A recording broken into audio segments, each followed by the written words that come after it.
Meus irmãos, uma alegria muito grande estar aqui.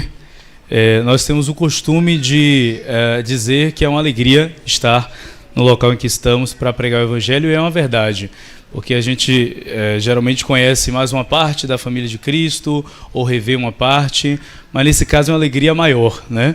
De estar aqui com a minha família, então é muito bom poder revê-los, especialmente nesse período de Quaresma.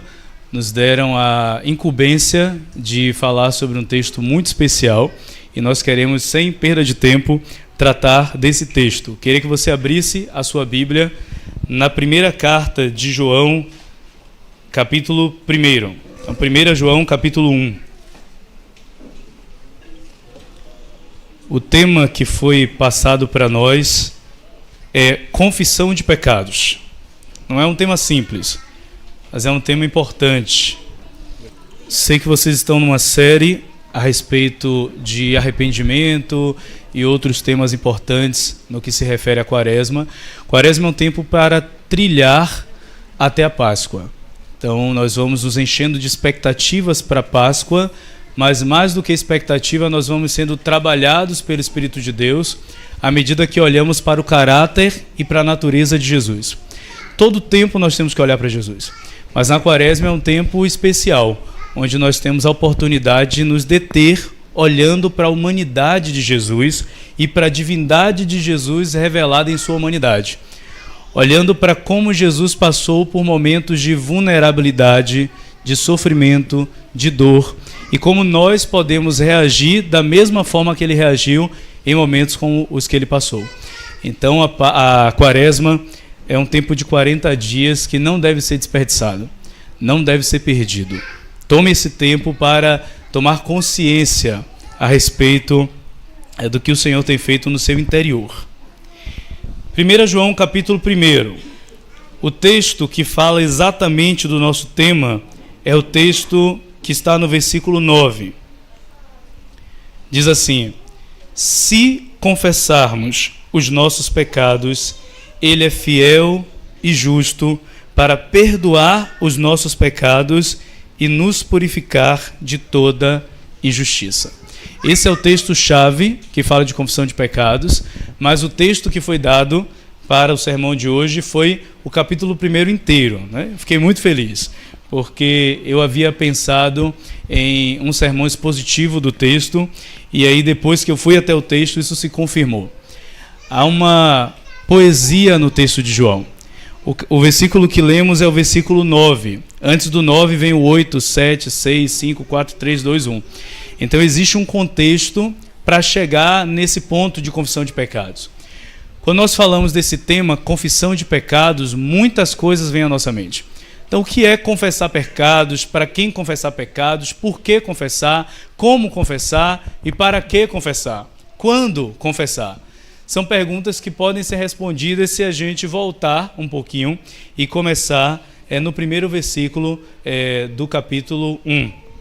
Existe uma poesia no texto de João, e a gente vai ler isso, começa tratando de Cristo num aspecto mais transcendental, mais místico até, se quisermos dizer, e ele está retomando algo que fora dito por ele mesmo no livro anteriormente escrito. Então, venham comigo aqui no versículo 1, do capítulo 1 de 1 João.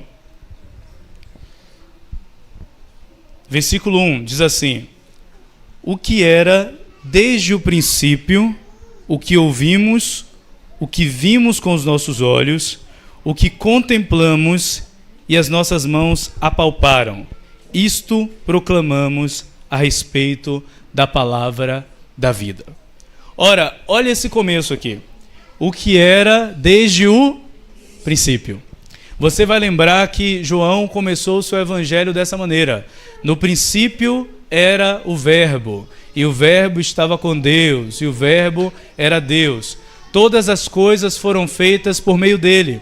Ele está retomando a sua forma de iniciar o evangelho. E, na verdade, a forma de iniciar o evangelho escolhida por João é já uma forma de retomar a maneira que foi iniciada a Bíblia. Gênesis capítulo 1. No princípio criou Deus os céus e a terra. Então, no Evangelho, ele está querendo dizer que neste princípio de criação, Cristo já estava lá. E a criação não foi possível se Cristo não estivesse presente. Tudo que veio a existir por intermédio dele. Então, João, no seu Evangelho, ele faz uma inovação. Mateus não começa dessa forma. Mateus começa o Evangelho com a genealogia, falando sobre a família judaica de Jesus. Marcos não começa dessa forma.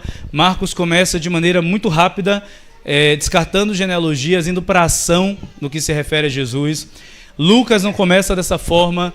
Lucas está fazendo um aparato histórico, então ele vai começar desde muito antes, ele vai falar dos contextos antes de Jesus ser concebido, e aí ele vai caminhando. Mas João decide começar de uma maneira diferente.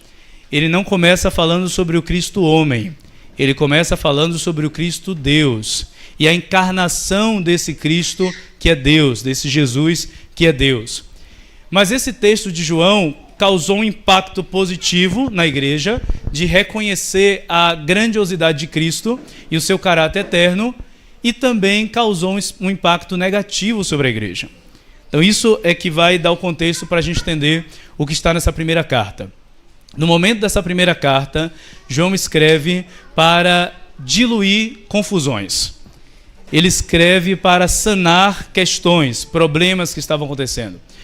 A essa altura, haviam muitos que estavam convertendo ao Evangelho, mas que estavam confusos com relação a que prática de vida tomar. O que eu devo fazer? O que eu não devo fazer? O que eu devo trazer para a minha vida como nova prática e o que eu devo deixar como prática pecaminosa? Era difícil, era embaçado entender isso. Quais práticas realmente eram práticas de um verdadeiro cristão? A coisa era muito plural. Havia muito paganismo na época. E eu vejo que a época que João escreveu não é diferente da nossa. Há uma confusão com relação a estilos de vida, modos de vida, filosofias de vida. E o próprio cristão fica confuso nesse processo. O que é certo? O que é errado? O que é conveniente a um filho de Deus? O que é inconveniente a um filho de Deus? Olha, e faz dessa forma, faz daquela forma. Qual é a referência? Quem é a referência? Qual caminho eu devo trilhar? Gera uma confusão. A gente vê, olhando para outros, a gente vê através da internet, a gente vê em tantos lugares escolhas e práticas que nos tornam confusos a respeito do que de fato é um padrão de um verdadeiro cristão. E os irmãos dessa época estavam nessa confusão, especialmente por estarem cercados de paganismo, de outras religiões e de filosofias outras de vida. Eles estavam confusos. João, quando escreve esse texto, isso vai ficar claro à medida que a gente for lendo, ele quer responder a essa questão. Qual o padrão de vida, qual o modo de vida daquele que se tornou filho de Deus? Tema a respeito do qual ele trabalhou no seu evangelho. Todos aqueles que creem em Cristo, a estes foi dado o direito de serem filhos de Deus. Lá atrás, o direito. Agora falaremos sobre como exercer esse direito, como andar como filhos de Deus. Esse é o primeiro problema que o apóstolo João quer resolver. O segundo problema: haviam falsos mestres. Sempre existem falsos mestres, e as ideias têm consequências. Os falsos ensinos geram influências enganosas que vão levar a uma prática de vida equivocada. Então haviam vários mestres que tomaram essas palavras de João, de que no princípio era o verbo, e essa coisa apoteótica e abstrata, e o verbo tabernaculou, para dizer que Jesus não tinha vindo em carne de verdade, para comparar Jesus com os deuses da mitologia, e dizer que Jesus é uma espécie de espírito manifestado ali, e uma série de outras heresias que começaram a aparecer e a danificar a vida das comunidades cristãs. Os falsos mestres estavam presentes e tinham algum tipo de relevância, porque eles encontraram o povo no meio da confusão. A confusão da igreja é um terreno fértil para a pregação do charlatão. Então, aquele que é falso mestre encontra espaço na coisa não entendida, naquilo que não está claro, onde não há luz, onde há algum tipo de dúvida com relação a quem é Deus e a vontade de Deus. É aí que o charlatão, o falso mestre, encontra um espaço, uma lacuna, para inserir uma ideia que parece verdadeira, parece que vai trazer benefício, mas o final dessa ideia é morte. Estes falsos mestres seguem com o DNA da serpente. A serpente apareceu em Gênesis capítulo 3 para fazer justamente isso. Trazer uma palavra que parecia com a palavra de Deus, mas não era a palavra de Deus. A palavra que não parece de Deus não dá muito risco para nós, porque claramente não é de Deus. Mas a palavra que parece palavra de Deus é contra esta que devemos nos levantar, porque é uma palavra que segue paralela ao que Deus está falando. Parece que é Deus que está falando, mas não é Deus que está falando. Parece que é um caminho de vida, mas não é um caminho de vida. Parece que é bíblico porque usa texto, mas não tem consistência bíblica. É contra isso que o apóstolo João está se levantando, contra esses dois problemas. Um povo confuso e a pregação de falsos mestres. Isso era um caldo terrível para levar as pessoas para um lugar de treva.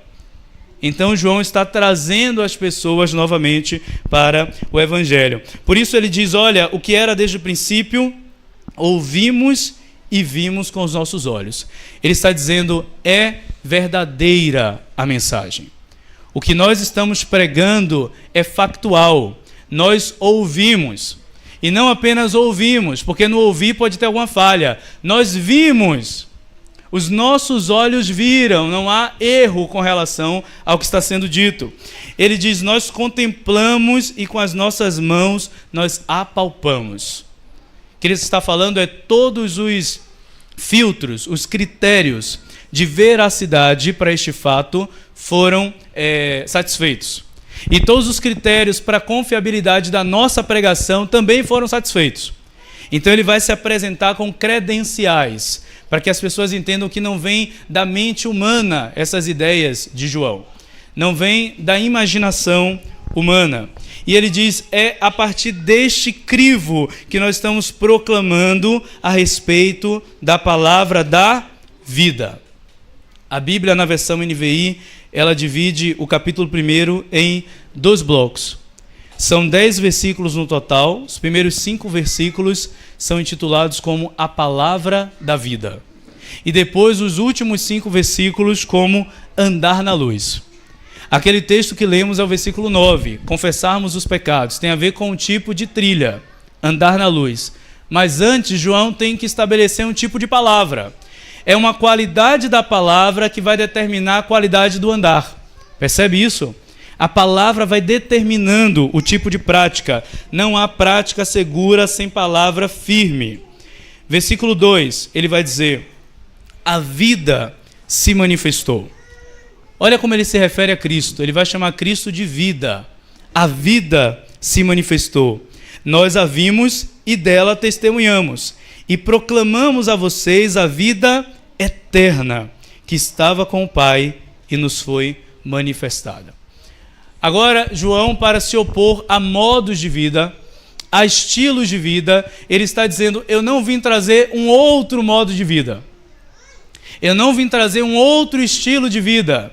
Eu estou falando sobre a vida. É diferente. Os modos de vida são variados, são propostas muitas. Mas eu não estou falando sobre uma proposta de um modo de vida. Eu estou falando sobre aquele que é a vida. Logo, todos os modos propostos são morte e não vida. Com isso, João quer dizer, olha, parece estilo de vida, mas é estilo de morte. Parece modo de vida, mas é modo de morte. Parece uma forma de viver, mas é uma forma de morrer. Só há uma vida. E nós estamos proclamando essa vida para que vocês tenham vida eterna. E essa qualidade que ele traz para a vida é muito importante. Vida eterna. As filosofias desse mundo trazem ideias de vida que têm a ver com este tempo. Tem a ver com os ganhos no presente. Tem a ver com o que se pode acumular, com o que se pode preservar. Tem a ver com o que se pode adquirir.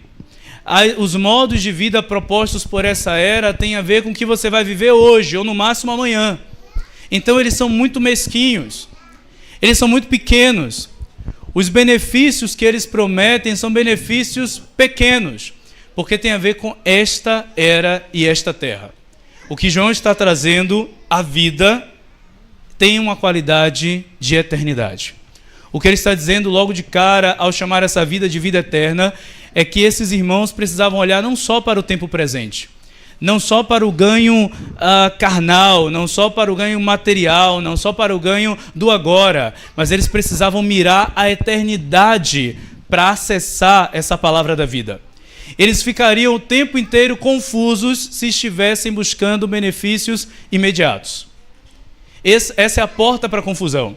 A busca desenfreada e ansiosa por proteção imediata, por benefício imediato, por recompensa temporal. É isso que nos deixa para lá e para cá. Foi uma coisa que Jesus corrigiu quando estava aqui, quando disse, olha, quando disseram o reino de Deus está aqui, não vão. O reino de Deus está ali, não vá também. O reino de Deus não é localizável, ele está dentro de vocês. Tem a ver com a espécie de vida que você experimenta. Então, essa ideia de buscar benefícios temporais imediatos gera em nós confusão. São várias propostas. E a gente fica fazendo o cálculo, qual é a melhor proposta de vida para mim? Qual a melhor maneira para eu viver? Onde que eu vou ganhar mais? Onde que eu vou ser mais beneficiado? Contudo, o sábio Salomão vai dizer que há caminhos que para o homem parecem de vida, mas ao final eles são de morte. O detalhe aí é ao final. A sabedoria é te antecipar a respeito do que você vai precisar de muitos anos para aprender.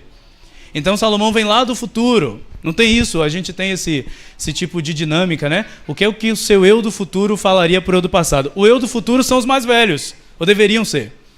A sabedoria é o eu do futuro, que vem lá da frente de uma vida que já foi vivida para te avisar para que você não viva aquele tipo de vida.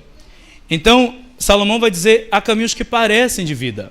As propostas são interessantes, mas o final é um caminho de morte. Tem duas formas de saber a respeito disso. A primeira é a forma trágica.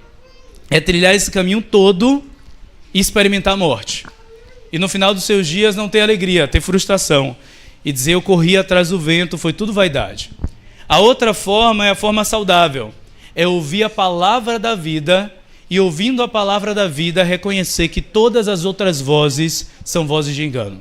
A ovelha reconhece a voz do seu pastor. Então não menospreze a palavra de Deus. É a palavra que vai nos dar essa clareza a respeito de como devemos andar. Versículo 3. Proclamamos o que vimos e ouvimos, para que vocês também tenham comunhão conosco. Então, João está dizendo, eu quero que vocês façam parte do nosso grupo. Não é uma facção, é o grupo daqueles que estão andando na luz. É o grupo daqueles que ouviram a palavra da vida. Eu quero que vocês também experimentem o que nós experimentamos. Ou seja, o que ele está dizendo é, vocês precisam ver a palavra. Vocês precisam, vendo a palavra, ouvir a palavra. E tendo ouvido a palavra, se tornarem testemunhas para proclamar a palavra. A pergunta é, como é que eu vejo a palavra se eu estou olhando para outras coisas?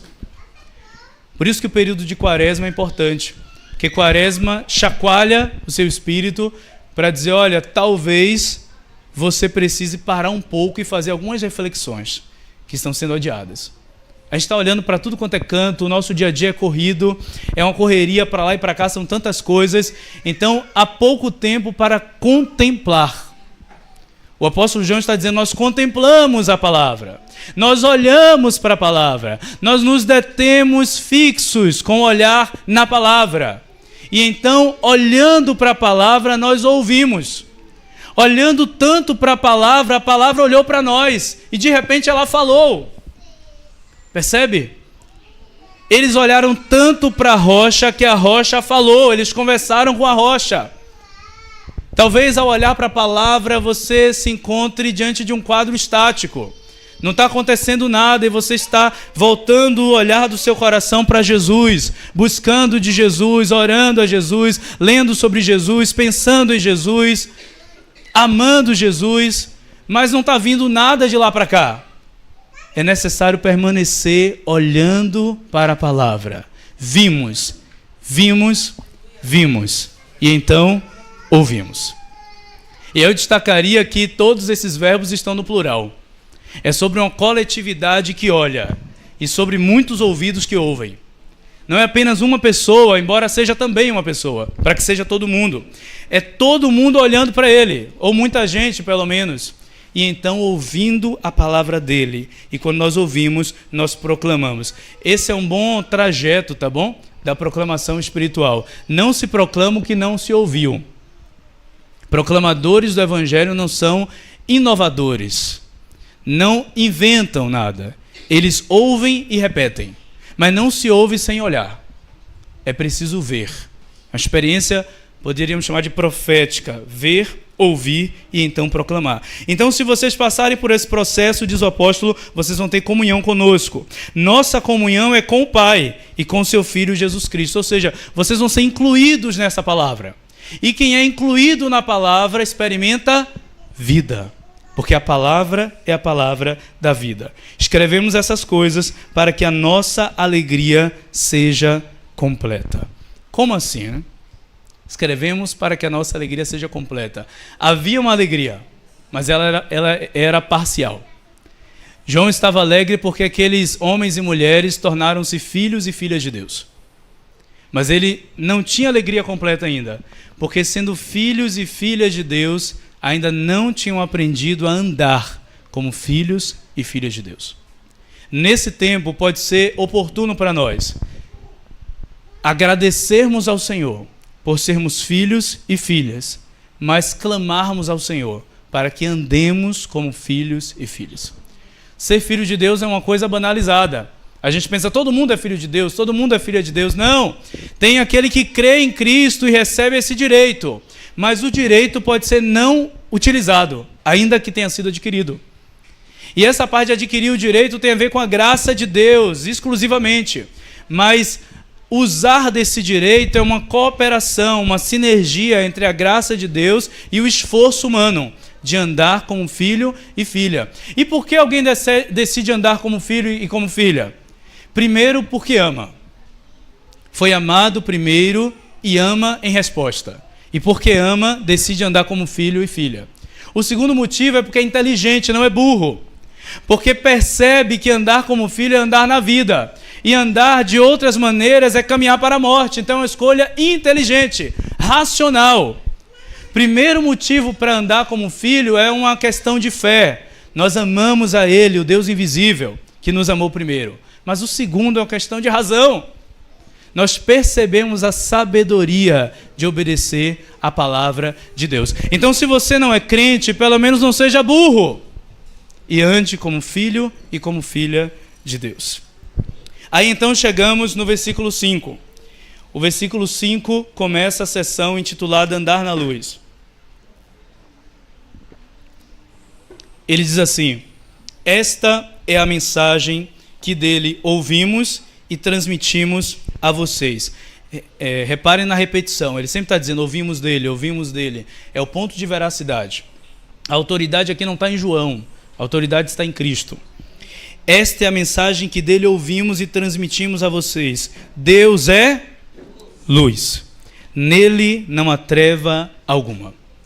Então, tendo falado sobre uma palavra da vida, ele vai falar sobre uma caminhada na luz.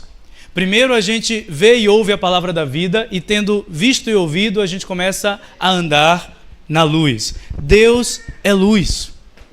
Não há em Deus nenhum ponto de treva. Treva aqui a gente pode tomar como duas coisas. Primeiro, confusão. Não há em Deus nenhuma variação.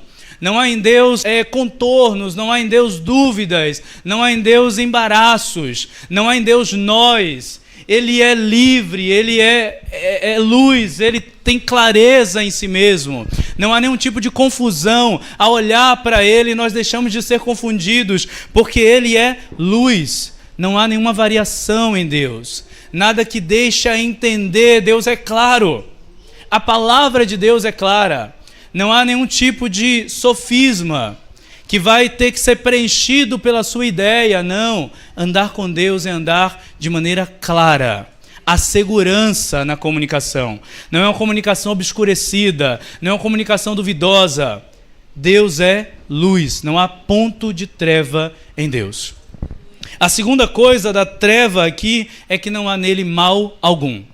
Ele é todo luz e ele é todo bem.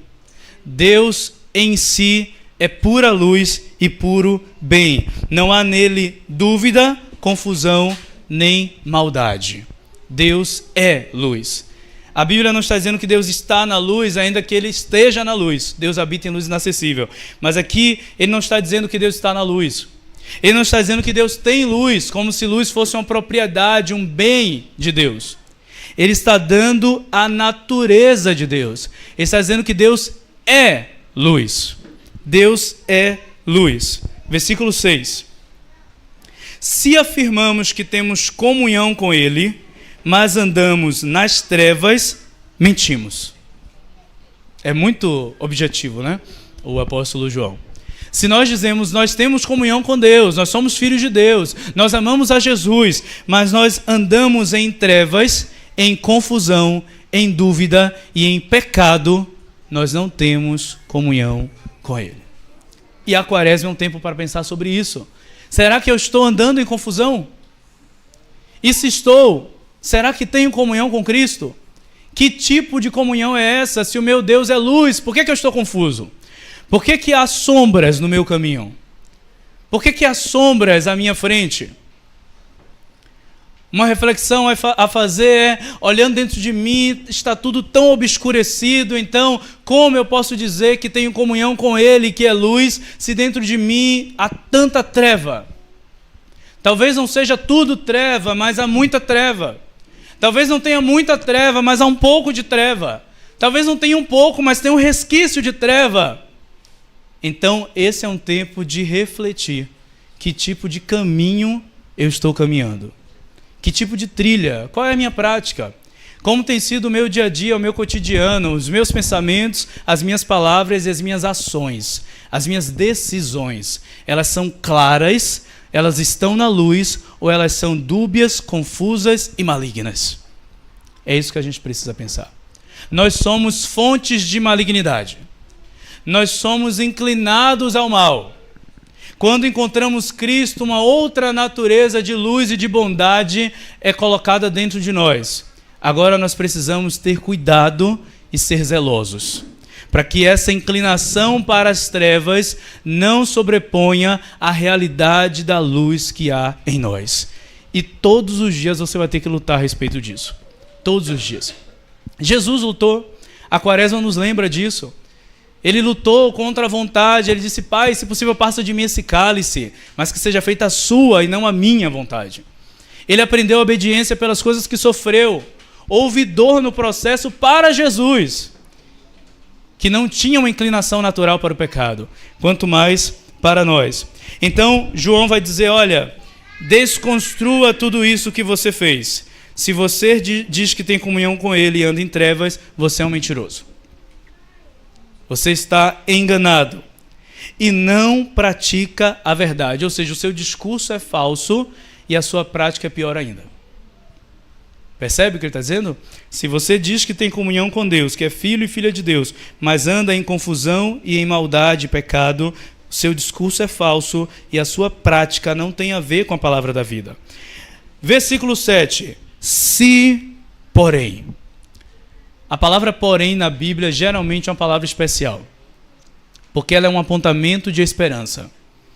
Ela é uma revolta contra o estado de perdição das coisas. Ela é uma revolução divina para tirar a gente do estado de final.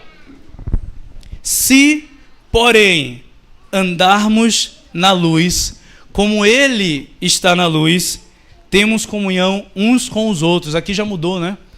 Porque ele estava dizendo, se nós dizemos que temos comunhão com Deus e andamos nas trevas, mentimos. Mas agora ele não está falando de comunhão com Deus, está implícito. Ele está dizendo, se andarmos na luz como Ele está na luz, temos comunhão uns com os outros. Ou seja, se nós andarmos de fato em Deus, uma das primeiras coisas que se dissipa são as facções entre nós.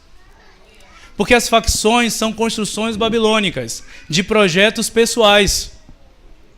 Se nós andarmos em Deus, na luz, nós não temos o que esconder. E não tendo o que esconder, nós não vamos levantar muros. Porque os muros servem para esconder e proteger. Se nós andarmos na luz, não temos o que perder, então não temos o que proteger. Se andarmos na luz, não temos o que esconder, então a gente não constrói muros e paredes entre nós. O Evangelho é a derrubada do muro. É isso que a Bíblia diz. Cristo veio para destruir o muro de separação entre nós e Deus. E ele diz que o véu do templo também foi rasgado. E esse muro se estende para a divisão entre judeus e gentios, homens e mulheres, escravos e livres. Esses muros caem quando nós andamos na luz. E muros tendem a ser perversos, porque eles segregam, eles isolam, eles criam em nós natureza de trevas. Mas derrubar os muros é o grande desafio da nossa trajetória. Ninguém quer ter muro derrubado. Porque se o muro foi construído por algum motivo. E a menos que se resolva esse motivo, a derrubada do muro é um risco para aquele que a construiu. A Quaresma é um tempo de derrubar muros. O primeiro muro que tem que ser derrubado é o muro entre você e Deus.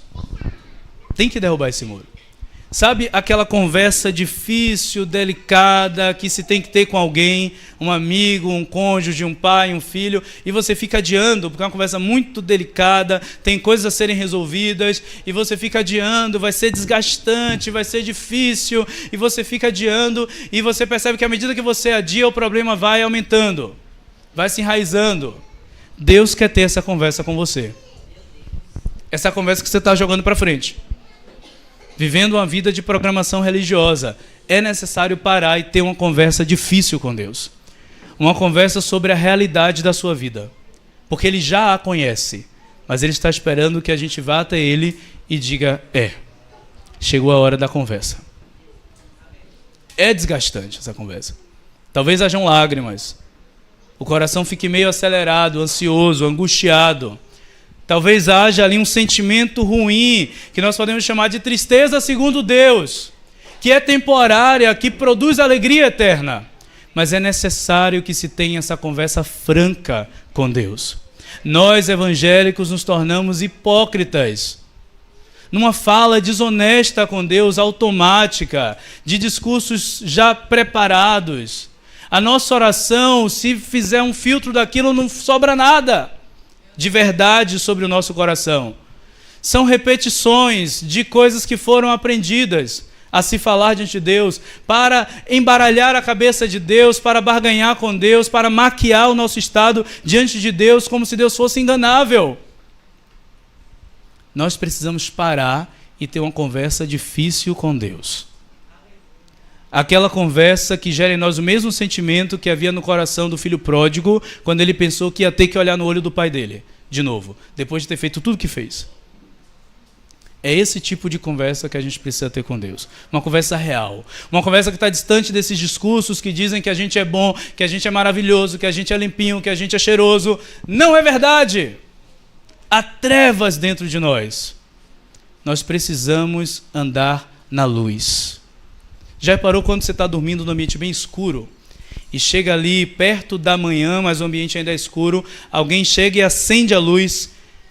É um inferno que acontece na sua vida? É um incômodo terrível, dá vontade de agredir aquela pessoa. Porque a luz vem e ela não pede licença, ela vai invadindo, ela vai tirando a nossa privacidade, a gente está descoberto, a gente está de qualquer jeito, ela vai irritando os nossos olhos, ela vai nos exigindo que a gente desperte de um sono tão bom. Essa é a luz. A luz vem a princípio para gerar incômodo, depois ela gera libertação. Primeira coisa que a luz faz é incomodar, porque a gente está todo coberto em trevas, aconchegado no pecado, dizendo aqui está quentinho, aqui está bom, ninguém está mexendo comigo, porque a porta está fechada, mas Deus é aquele que passa por porta fechada. Ele passa e sendo luz, ele não precisa nem acendê-la.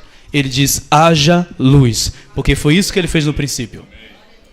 João está falando de luz porque ele está retomando Gênesis, no princípio. E talvez seja um tempo de princípio ou de reprincípio na sua vida hoje. Deus é um Deus de começos, mas Ele também é um Deus de recomeços. E nós podemos retomar o fio que foi perdido com Deus, da nossa relação com Deus, a qualquer tempo e a qualquer hora, enquanto estivermos respirando. E essa é a hora para a gente fazer isso, retomar isso. Seguimos para terminar. Diz assim: temos comunhão então uns com os outros, versículo 7. E o sangue de Jesus, o seu Filho, nos purifica de todo pecado. Versículo 8. Se afirmamos que estamos sem pecado, enganamos a nós mesmos. Não pense de você além do que é devido, tá bom? E a verdade não está em nós. Se alguém afirma que não tem pecado, é um mentiroso, está mentindo para si mesmo. Versículo 9 então. Diante de tudo o que foi dito, chegamos ao ponto. Se confessarmos os nossos pecados, Ele é fiel e justo para perdoar os nossos pecados e nos purificar de toda injustiça. O que é confessar o pecado, então? Primeiro, reconhecê-lo. Faça isso diante de Deus. Reconheça, Deus, olha, é verdade. Tem trevas no meu interior.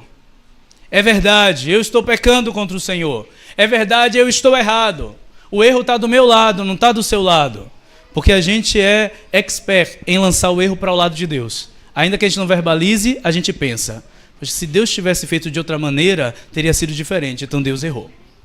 Está na hora de conversar com Deus e dizer, olha, está do meu lado o erro. É verdade, eu estava culpabilizando o outro, terceirizando. Está do meu lado. Eu não sei nem como resolver. Tem trevas no meu interior, tem sentimentos ruins no meu coração, tem pensamentos tenebrosos na minha mente, tem práticas detestáveis na minha vida, tem olhares errados, tem palavras mal colocadas, tem ira, tem dolo, tem treva. É reconhecer, confessar os pecados, em princípio, é reconhecer que eles existem. A gente pode olhar e dizer assim, nossa, quem quer dizer que não tem pecado? Talvez você não diga que não tem pecado, mas você ande como quem não tem pecado. Porque se você não tem uma tristeza no seu coração diante da treva que há em você, você anda como se não houvesse em você pecado. E você, achando que não tem pecado, ainda reivindica de Deus. Deus, mas eu sou tão justo, eu sou tão bom, por que isso está acontecendo comigo? E a verdade é que alguém que estivesse assistindo o seu relacionamento com Deus diria, coitado de Deus. Porque Ele tem que te suportar.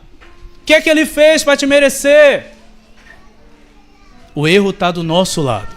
E é necessário reconhecer. E o segundo ponto da confissão, depois do reconhecimento, é discriminar esse pecado.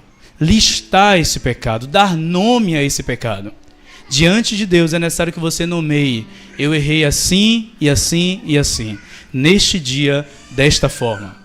Eu errei assim, e assim, e assim. É necessário que você traga. Porque um pedido de perdão que é genérico não é um pedido de perdão.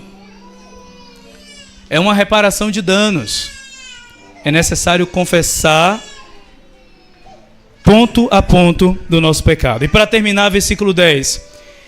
Ele disse, afirmarmos que não temos cometido pecado, fazemos de Deus um mentiroso e a sua palavra não está em nós. Versículo 9, vou ler de novo. Mas se confessarmos os nossos pecados, Ele é fiel. A Bíblia diz, ainda que nós sejamos infiéis, Ele permanece fiel. Repita comigo, meu Deus é fiel. Ainda que eu seja infiel, Ele permanece fiel. Então, se confessarmos, Ele é fiel, e não só fiel, Ele é justo, Ele vai pôr a sua justiça sobre mim, para perdoar os meus pecados, ou seja, lançá-los no mar do esquecimento, apagá-los, cancelar um escrito de dívida, tirar isso da frente dEle e da sua frente, e nos purificar de toda injustiça. Ah, purificação é uma coisa tão boa. Você chega em casa de um dia de trabalho cansado, se sentindo sujo, você já suou, já secou o suor no ar-condicionado, já suou de novo, é aquela confusão, e você chega se sentindo pesado, sujo, tem que tirar o sapato, tem que tirar a roupa, tem que tomar um banho. E na hora do banho, aquela leveza. Parece que não sai só a sujeira, sai toda a carga do dia de trabalho. É isso que Deus faz no lugar da conversa franca. A gente entra pesado, sobrecarregado, poluído, sujo, empoeirado, e na hora que Deus nos vê, Ele nos purifica de todo pecado. A gente sai leve, a gente sai limpo. Quem olha para nós pode não perceber muita coisa, mas o nosso interior está completamente diferente. E essa é a hora e a oportunidade que Deus está dando para nós. Ele está pronto, Ele é luz e bem. Mas nós precisamos ter uma conversa franca. Deus é vida, mas nós podemos estar flertando com a morte. Então voltemos ao Senhor. Amém, meus irmãos? Eu queria que a gente orasse. Você pode ficar de pé no seu lugar?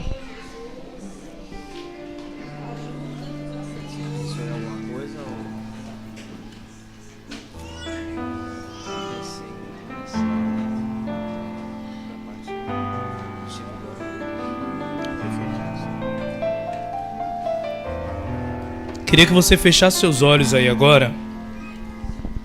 Quando você fecha os seus olhos, parece que está tudo escuro. Esse era o cenário do princípio. E é nesse cenário que Deus gosta de atuar.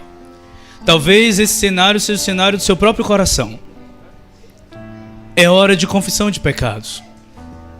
Fale com o Senhor e ore ao Senhor. Talvez essa seja uma oração, você vai fazer outras em casa e depois, com mais tempo. Mas agora, comecemos orando. Ore ao Senhor e diga: Senhor, eu estou aqui, Pai. Eu não quero mais fugir. Eu não quero mais ficar adiando essa conversa, esse encontro com o Senhor. Sabemos que no princípio estava tudo sem forma, vazio. E, Senhor, muitas vezes é assim que eu me sinto também, sem forma, deformado. Vazio, Senhor, em sequidão, sendo terra árida. Parece que o pecado foi se alojando, se instalando no meu interior, gerando frieza, distanciamento e morte. Mas nós sabemos que a sua vontade não é que permaneçamos assim, Senhor. No meio de algo sem forma, o Senhor modelou. No meio de algo vazio, o Senhor preencheu. No meio das trevas, o Senhor disse: haja luz. Então, palavra da vida, vida de Deus, olha para dentro de nós essa manhã e seja dentro de nós, seja luz dentro de nós. Tu és luz, Senhor. Dissipa as trevas do nosso interior. Nós estamos aqui para reconhecer, nós não somos o que pensamos de nós. Nós pensamos de maneira muito equivocada, muitas vezes a nosso respeito. Nós não somos o que os outros pensam de nós, olham para nós. Nós somos piores do que isso, Pai. E o Senhor sabe disso. Nós estamos reconhecendo que sim, temos pecado. E nós carecemos da graça, carecemos da justiça, carecemos do amor, carecemos especialmente da misericórdia, Senhor. Esses são dias, Senhor, de clamar misericórdia. Tenha misericórdia de nós, Senhor. Tenha misericórdia, nos traga para perto, nos ilumine para que as trevas do nosso interior sejam dissipadas. Nós não temos luz própria, mas o Senhor, sendo luz, diz a nosso respeito: vocês também são luz. Nós queremos andar na luz, porque andando na luz nós também somos luz. Estando no Senhor não podemos ser trevas, porque não há treva no Senhor. Eu quero estar em Cristo. Eu quero estar escondido em Cristo.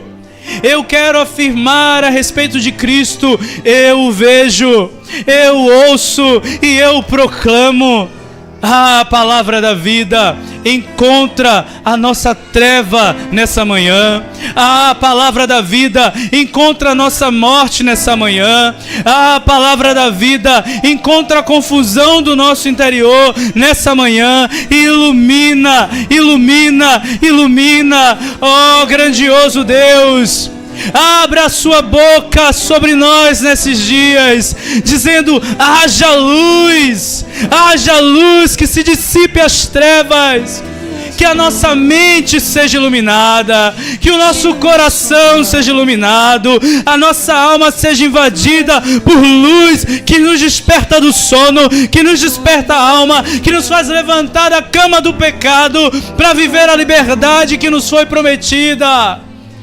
Senhor, obrigado porque o Senhor não está preso na cruz, o Senhor não está morto, o Senhor está ressuscitado e vive nos céus para sempre.